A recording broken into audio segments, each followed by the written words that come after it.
When discussing the civil rights movement, we frequently forget to deal with the aftermath of the movement. What did the movement become? What did it lead to?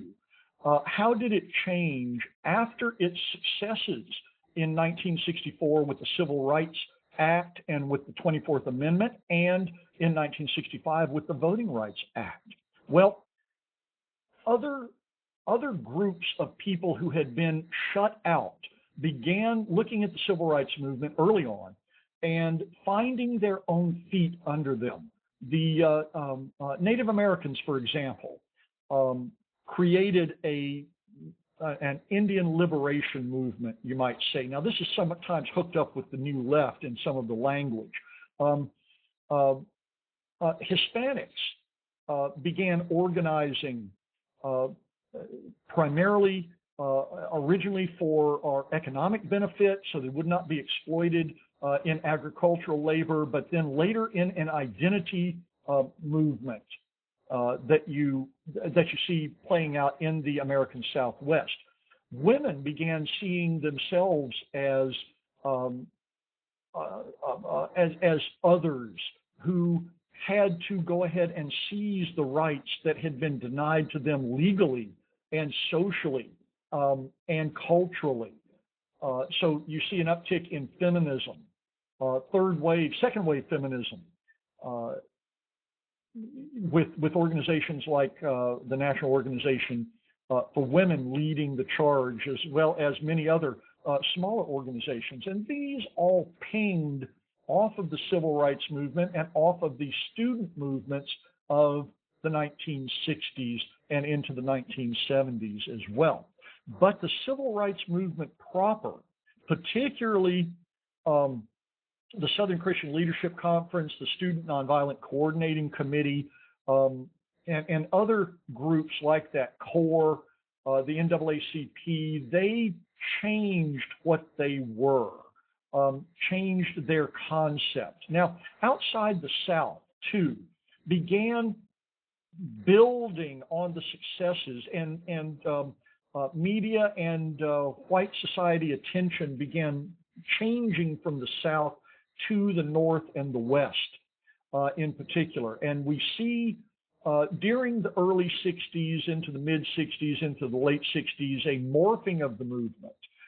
And we have to start with that morphing of the movement with Malcolm X, the Harlem-based Black Muslim speaker, leader, agitator, who eventually turned his back on Black Muslim identity to accept all Islam, and ultimately, before his assassination in 1964, even to turn his back on his own racism and to incorporate other people of other races in a generalized liberation struggle.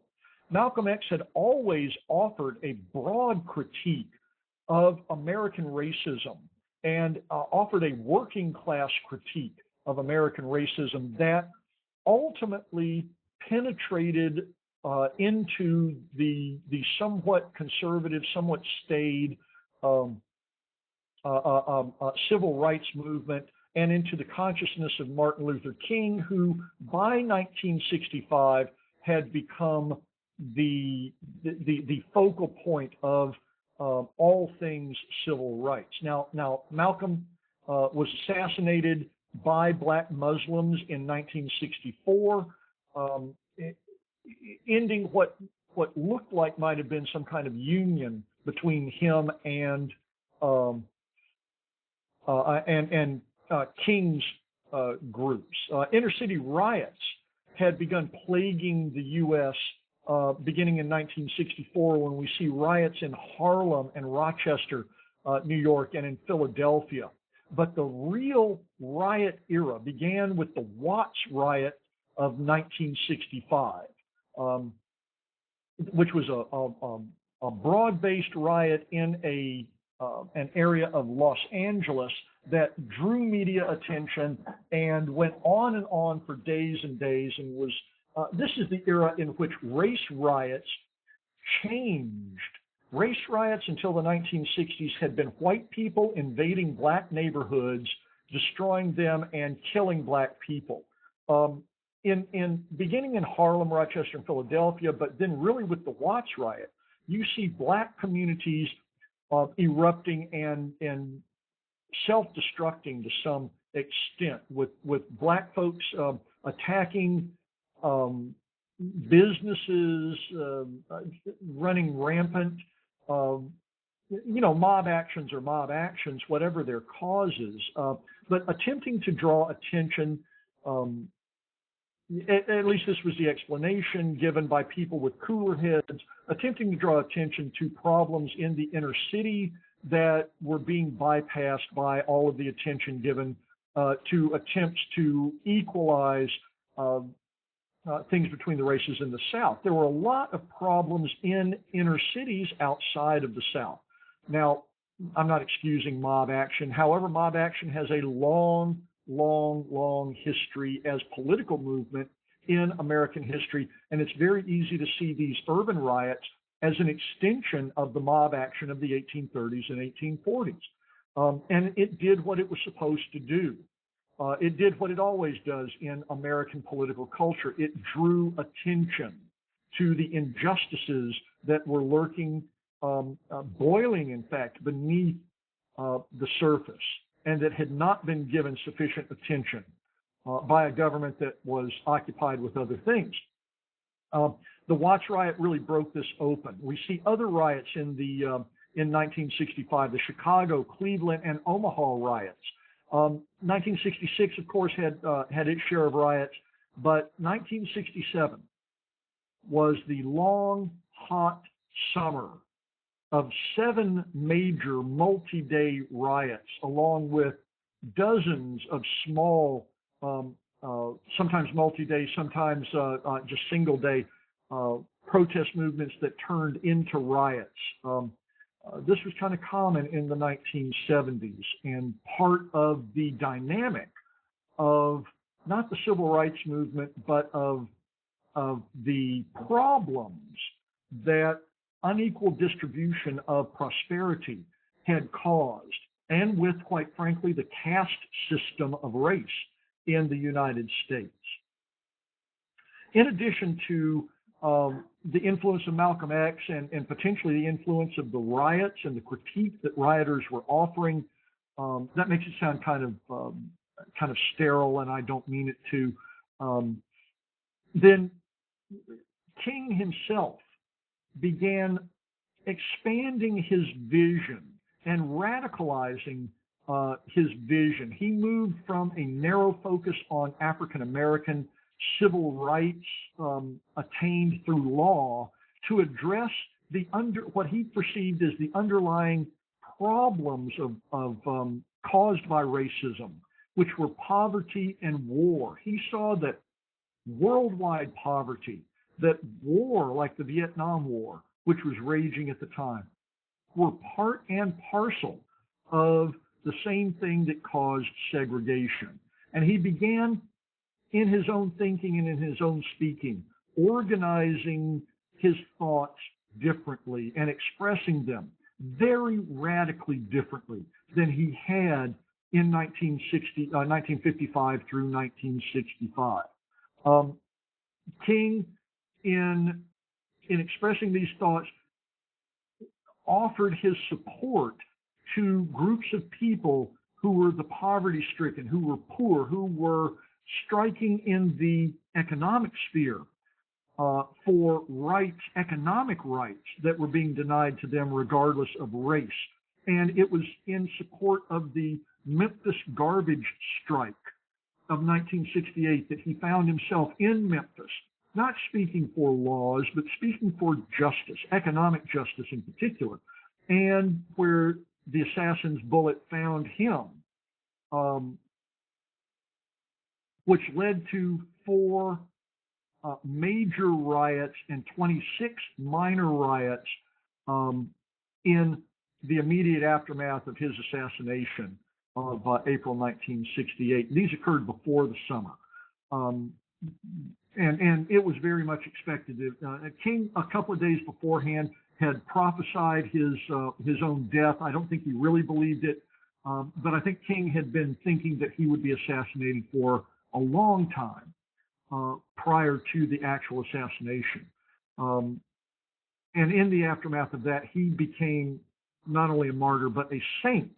And we forget all of his very human acts. But in the long run, what King will be remembered for is not only his successes in the civil rights movement, but also that expansion of his critique from what he had been saying from 1955 to 65 to what he began saying in 1968. In 1966, which was there's more to it than just oppression of one group. Now, building not directly on King, but tapping into the same mentality was the Black Power movement, which in many ways offered that same critique, though from a much younger group and a much more radical group. Stokely Carmichael, who had been active in organizing the Selma to Montgomery March and who had used the momentum of that march to create a separate political party in Lowndes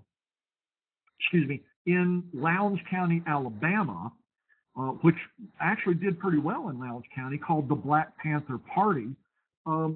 He coined the phrase Black Power in early 1968.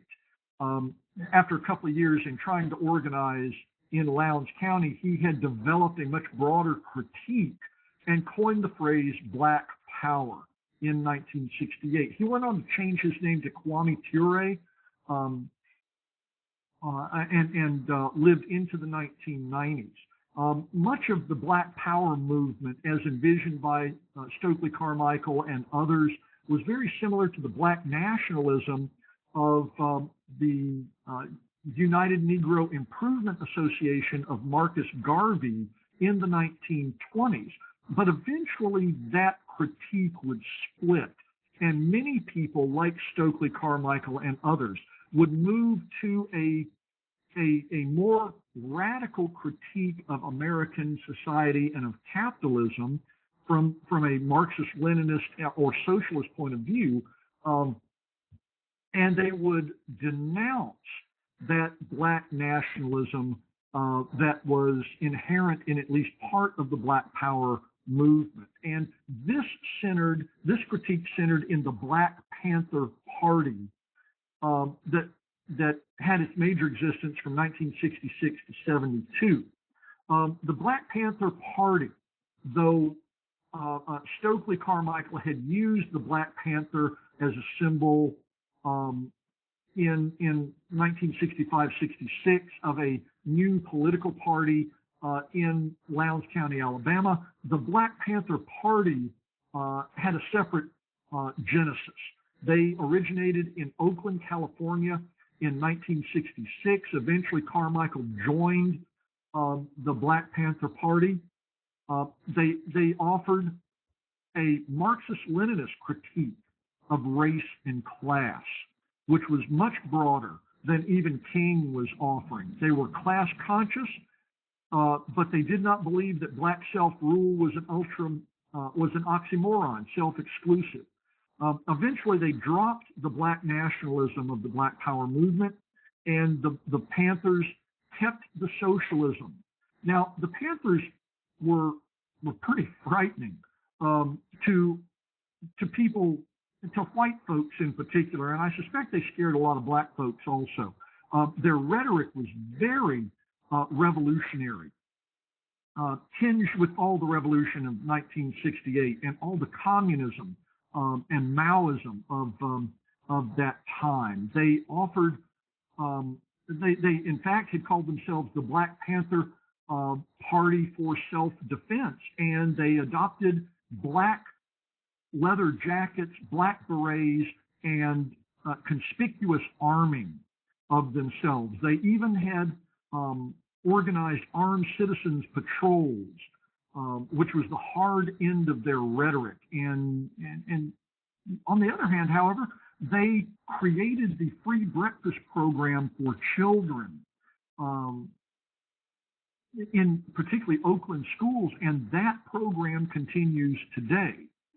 Um, so the Black Panthers offering this Marxist-Leninist critique and Marxist-Leninist revolutionary rhetoric, arming themselves, appearing in public, armed in black coats and black berets, looking very military. Um, Yet at the same time, they created this free breakfast for children program. So it's an enigmatic organization um, that deserves its place in history. Let's look at and is a kind of the embodiment of the Black Power movement of the 1960s and early 1970s. Some of the individuals involved, pictured here, you see Huey Newton in the image on the left. He is to the right, the guy with the shotgun. The other guy is Bobby Seale. These were two founders of the organization. Another name that you hear associated with the Black Panthers is Eldridge Cleaver, who was the author of Soul on Ice, and had to flee the country for a while. Now, you also will hear of the Birmingham, Alabama native who became a professor, Angela Davis, though she's not pictured here, one of the founders of the Black Panther Party and one of the major voices of the Black Panther Party. To the right, you see the softer rhetoric of the Black Panthers. This is the Oakland, California-based free breakfast program for children. Lunches were being provided, but the Panthers decided to provide breakfast for poverty-stricken children as well, which again is a program that continues on. So this is what happened after the Civil Rights Movement. Other groups continued the Civil Rights Movement in somewhat changed form in other cities in the North. Groups in the South used Great Society programs to push along the economic front. Civil rights cannot be looked at alone.